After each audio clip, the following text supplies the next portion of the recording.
আজি বৰজুৰি বুদুবিল বস্তি উত্তৰ পূব কাজিৰঙা গ্ৰাম পঞ্চায়ত। আজি আমাৰ ইয়াত যিটো ঘটনা হ'ল,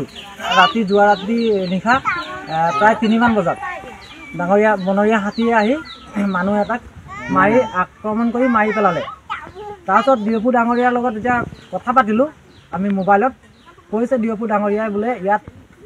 আমাৰ প্ৰটেকশ্যন দিয়ে বোলে, কিন্তু আমি গোটেই ৰাতি হাতী খেদি আছোঁ, ইয়াত কোনো প্ৰটেকশ্যন নাই আৰু ফৰেষ্ট এটাও নাই। আৰু ডিঅ'পু ডাঙৰীয়াই কৈছে বোলে ইয়াত বোলে প্ৰটেকশ্যন দিয়া আছে, ফৰেষ্ট আছে বোলে, কিন্তু ইয়াত আমি ফৰেষ্ট এটাও নাই আৰু সিহঁতে ডিউটি কৰিবলৈ যদি দিয়ে তেতিয়া কেম্পতে শুই থাকে চাগে, ইয়ালৈকে নাহে।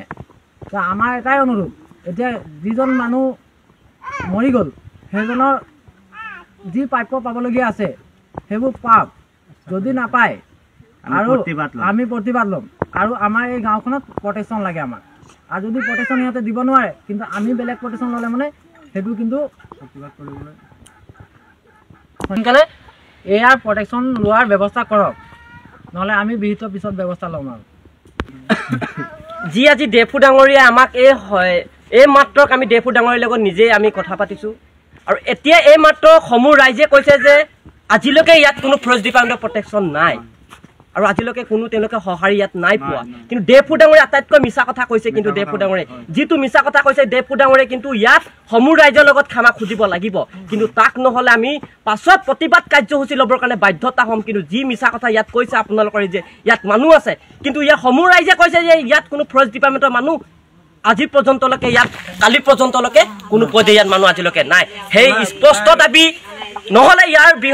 আমি সকলোৱে মিলি একত্ৰিত হৈ ইয়াৰ প্ৰতিবাদ কাৰ্যসূচী ল'বলৈ বাধ্যতা হ'ম। ডেফু ডাঙৰীয়া ইয়াৰ সমূহ ৰাইজৰ লগত ক্ষমা খুজিবলৈ আমি দাবী জনালোঁ। উত্তৰ পূব কাজিৰঙা গাঁৱৰ নিবাসী ৰাইজ মানে গোট খোৱা অৱস্থাত ডিঅ'পু ৰেঞ্জাৰে কৈছে যে বোলে মই 2 নং বৰজুৰি বস্তিত প্ৰটেকশ্যন দিছোঁ বুলি, কিন্তু ইয়াত প্ৰটেকশ্যন দিয়া নাই। আৰু ইয়াৰ বিষয় লৈ আমি সমূহ ৰাইজে প্ৰতিবাদ ল'বলৈ অনুৰোধ জনাইছোঁ। ডিঅ'পু ডাঙৰীয়াক এতিয়া কল কৰিছিলোঁ, কলত কৈছে বোলে ফৰেষ্টৰ বোলে গাঁৱৰ দিয়া থাকে। ই মিছা কথা কৈছে, কিন্তু এটাও ফৰেষ্টৰ নাই আজি বুলি নহয়, মানে আজি কেইবা বছৰো হ'ল এটাও নাই। এতিয়া কল কৰিছিলোঁ যে চব মিছা কথা কৈছে ডিঅ'পু ডাঙৰীয়াই, ফৰেষ্টৰ ডিপাৰ্টমেণ্টত দিয়া আছে বোলে, কিন্তু এটাও দিয়া নাই এতিয়ালৈকে। 2টামান আহিছিলে, তাকো একো নাই, চব পলালে। সেইটো কেম্প কি কেম্প বুলি কয়, মাদালজুৰি কেম্পৰ পৰা আহিছিলে 2টামান, তাকো চব পলালে। ক'ত ইয়াত কি প্ৰটেকশ্যন আছে, একোৱেই নাই। ডিঅ'পু ডাঙৰীয়াক অনুৰোধ জনাইছে মাফ খুজিয়া যাব আমাৰ ৰাইজক। সেইটো ডাইৰেক্ট মিছা কথা কৈছে ডিঅ'পু ডাঙৰীয়াই যে আমাৰ মানুহ ফৰেষ্টৰ ডিপাৰ্টমেণ্ট দিয়া আছে, কিন্তু দিয়াই নাই। ইয়াত আমাৰ ৰাইজ আছোঁ আৰু আহিলে আমি ৰাইজে আগবাঢ়ি যাম, আৰু ৰাইজে ক'বলৈ আমি সক্ষম হ'ম। আজি ঘরে দাদাকে মারে দিল হাতিয়ে, যে যিগিলা আজি সকাম নিচে করব লাগে এগুলা হেৰি সোনকালে হব লাগে, পয়সা পাতি কাহাই পাবো আমরা দুখিয়া মানুষ, আমরা কাম করা মানুষ প্রতি কাম করা মানুষ হয়েছিল, ছানা পুনাও আছে আর ওকে উয়ে নাই এখন, আর ওকে কে দেখবে, ছানাগুলাকে দেখবে। মা বুড়ি একটা আছে, কানি আছে, চোখে দেখা নাই পাই। উত্তৰ পূব কাজিৰঙা গাঁৱৰ নিবাসী শ্ৰী হীৰালাল গোৱালাৰ ঘৰত বনৰীয়া জাক হাতী আহি তাক মানে তাৰ ঘৰৰ পৰা চুচৰি বাগৰি লৈ মানুহটোক নষ্ট কৰে, আৰু তাৰ বিনিময়ত আমি সকলো গাঁৱৰ ৰাইজে মিলি তাৰ মানে মৰাৰ সকাম নিকামৰ কাৰণে যি প্ৰতিশ্ৰুত বিচাৰিছোঁ তাকে প্ৰশাসনে আমাক অতি শীঘ্ৰে দিব বুলি অনুৰোধ কৰিছোঁ। আৰু গাঁৱৰ ৰাইজে চবেই মিলি আমি চৰকাৰক এটাই প্ৰচেষ্টা চলাইছোঁ যে আমাৰ প্ৰটেকশ্যন ডিউটিটো দিবৰ বাবে অনুৰোধ। ফৰেষ্টৰ ফালৰ পৰা আমাক কৈছিলে ৰাতি প্ৰায় 3টামান বজাত যে বোলে আজি এইটো গাঁৱত বোলে জাক হাতী অহা 3 দিন হৈছে।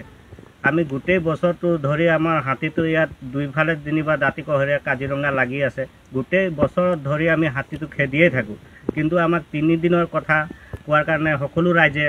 মানে বেয়া পালে। আৰু সেইটো ইহঁতি ফৰেষ্টৰ ডিপাৰ্টমেণ্টৰ মানুহ এইটো কৰিব নালাগিছিল একচুৱেলি, কাৰণ তাহাঁততো ইয়াত ডিউটি নায়েই, কিন্তু মানুহবিলাকক সেইটো কথা কৈ মানে মানুহৰ মন বেয়া কৰি পেলালে। আজি সঁচাকৈ দুখৰ বিষয় যিহেতু আটাইতকৈ দুখীয়াৰ জনগণৰ সদায় হাজিৰা কৰি খোৱা এটা সন্তান আজি হাতী আক্ৰমণ কালি যোৱা ৰাতি হাতী আক্ৰমণতে মৃত্যু হয় প্ৰায় 3টামান বজাত তেওঁ মৃত্যু ঘটে ইয়াৰ পৰা কমেও 3 কিলোমিটাৰলৈকে হাতীয়ে তেওঁক চুচুৰাই লৈ গৈছে এই সময়ত ফৰেষ্ট ডিপাৰ্টমেণ্টৰ মানুহ শুই আছিলে ক'ত অসমৰ মন্ত্ৰী চন্দ্ৰমোহন পাটোৱাৰী আপুনি ডাঙৰ ডাঙৰ লেকচাৰ দিয়ে আজিলৈকে হাতী সংঘাত আৰু মানুহৰ সংঘাতৰ মাজত কেনেকৈ সৃষ্টি হৈছিলে আপুনি আজিলৈকে এটা সিদ্ধান্ত লৈছেনে এটা ব্যৱস্থা আপুনি গ্ৰহণ কৰিছেনে যি এই আমাৰ যি দুখীয়া পৰিয়ালৰ মাত্ৰ তেওঁ দুজনী ছোৱালী আছে এগৰাকী